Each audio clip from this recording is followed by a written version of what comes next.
Saudaraku yang dirahmati Allah, tahukah bahwa ada sebuah surat pendek dalam Al-Quran yang begitu agung, meski hanya terdiri dari 4 ayat saja? Surat itu adalah surat Al-Ikhlas. Ia begitu singkat, namun maknanya luas tanpa batas. Ia sering kita baca, bahkan mungkin sudah kita hafal sejak kecil. Namun, sudahkah kita benar-benar memahami kedalaman makna yang terkandung di dalamnya? Surat ini adalah inti dari tauhid, fondasi utama Islam, kunci kebahagiaan dunia dan akhirat. Tanpa memahami tauhid, ibadah sebesar apapun tidak akan bermakna. Oleh karena itu, mari kita kaji bersama dengan hati yang lapang, penuh rasa cinta, dan penuh pengharapan kepada Allah Subhanahu wa Ta'ala. Allah Subhanahu wa Ta'ala berfirman dalam Al-Quran, Bismillahirrahmanirrahim. Qul huwallahu ahad, Allahus samad, lam yalid wa lam yulad, wa lam yakun lahu kufuwan ahad. Katakanlah Muhammad, dialah Allah yang Maha Esa. Allah tempat bergantung segala sesuatu. Dia tidak beranak dan tidak pula diperanakan, dan tidak ada sesuatu pun yang setara dengannya. Mari kita sama-sama pelajari bersama, ayat demi ayat. Qul huwallahu ahad.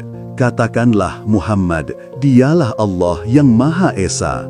Allah memerintahkan Nabi Muhammad sallallahu alaihi wasallam untuk menyampaikan kepada manusia bahwa Allah adalah Ahad, satu-satunya Tuhan, tiada sekutu, tidak kembar ataupun berbilang, tidak ada tandingannya. Kata Ahad berbeda dengan Wahid. Wahid berarti satu, bisa dihitung dari 1, 2, 3 dan seterusnya. Sedangkan Ahad berarti keesaan mutlak, tunggal, satu-satunya, tidak bisa dibagi, tidak ada suatu apapun yang serupa dengannya. Imam Al-Baghawi berkata, Ahad adalah Dia, tidak ada yang menyerupainya, tidak ada sekutu baginya, tidak ada yang menyamainya. Ketika kita mengucapkan La ilaha illallah, maka di hati kita harus tertanam, tiada yang layak dipuja, disembah selain Allah. Hanya Allah tempat kita berharap, tempat kembali, tempat memohon ampun dan meminta pertolongan, bukan manusia, bukan harta, bukan jabatan atau yang lainnya. Hanya Allah di hati. Allahus Samad. Allah tempat bergantung segala sesuatu. As-Samad berarti zat yang tidak bergantung kepada siapapun, tetapi seluruh makhluk bergantung kepadanya. Allah Maha Sempurna, tidak membutuhkan makanan, minuman, tidur, ataupun penolong.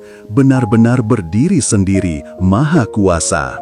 Ibnu Abbas radhiyallahu anhu berkata, As-Samad adalah Tuhan yang sempurna dalam ilmu, sempurna dalam hikmah, sempurna dalam kelembutan, dan sempurna dalam kekuasaannya. Setiap kali kita ditimpa masalah atau cobaan hidup, ingatlah ayat ini. Jangan bergantung kepada manusia, karena manusia pun lemah dan butuh pertolongan. Syariatnya, kita memang harus berikhtiar meminta bantuan kepada orang lain saat benar-benar membutuhkan, tetapi hati kita hanya bergantung dan berharap sepenuhnya kepada Allah, As-Samad. Lam yalid wa lam yulad. Dia tidak beranak dan tidak pula diperanakkan. Ayat ini membantah keyakinan sesat kaum musyrik Yahudi dan Nasrani yang menganggap Allah mempunyai anak. Allah tidak beranak karena Dia tidak membutuhkan keturunan. Allah tidak diperanakkan karena Dia tidak memiliki asal atau pencipta. Dia adalah Al-Awwal dan Al-Akhir, Maha Suci Allah dari semua yang mereka persangkakan. Dalam Al-Quran Surat Maryam ayat 35 yang berbunyi, Ma kana lillahi ayyattakhidha min walad subhanah, idza qada amran fa innama yaqulu lahu kun fayakun. Tidak patut bagi Allah mempunyai anak, Maha Suci Dia. Apabila hendak menetapkan sesuatu, Dia hanya berkata kepadanya, jadilah, maka jadilah sesuatu itu. Jangan pernah menyamakan Allah dengan makhluk. Allah tidak seperti manusia yang beranak dan diperanakkan. Dia maha sempurna tanpa sedikit pun kelemahan. Walam yakul lahu kufuwan ahad, serta tidak ada sesuatu pun yang setara dengannya. Allah menegaskan tiada tandingan baginya, tiada yang menyerupainya, baik dalam zat, sifat maupun perbuatan. Allah tidak bisa disamakan dengan makhluk meskipun kita menggunakan nama yang sama seperti hidup, melihat, dan mendengar. Sifat Allah sempurna, tidak seperti sifat makhluk. Dalam Al-Quran Surat Asy-Syura ayat 11, Allah berfirman, "Laisa kamitslihi syai'un wa huwas sami'ul basir." Tidak ada sesuatu pun yang serupa dengan Dia, dan Dia maha mendengar lagi maha melihat. Keutamaan Surat Al-Ikhlas dalam hadis, Rasulullah sallallahu alaihi wasallam bersabda, "Annaha ta'dilu thulutsal Qur'an." Sesungguhnya surat Al-Ikhlas sebanding dengan sepertiga Al-Quran. Hadis riwayat Bukhari, Muslim. Ibnu Hajar dalam Fathul Bari menjelaskan, keutamaan ini menunjukkan betapa besar nilai tauhid dalam Islam, sehingga satu surat yang menegaskan tauhid bisa menyamai sepertiga isi Al-Quran. Hadis ini menegaskan bahwa tauhid adalah inti Al-Quran. Surat Al-Ikhlas walau pendek memiliki nilai pahala dan kedudukan luar biasa. Mengulangi membacanya akan berlipat ganda pahalanya, namun tetap tidak menggantikan kewajiban membaca Al-Quran secara menyeluruh. Dalam riwayat lain, seorang sahabat selalu membaca Al-Ikhlas dalam setiap sholatnya.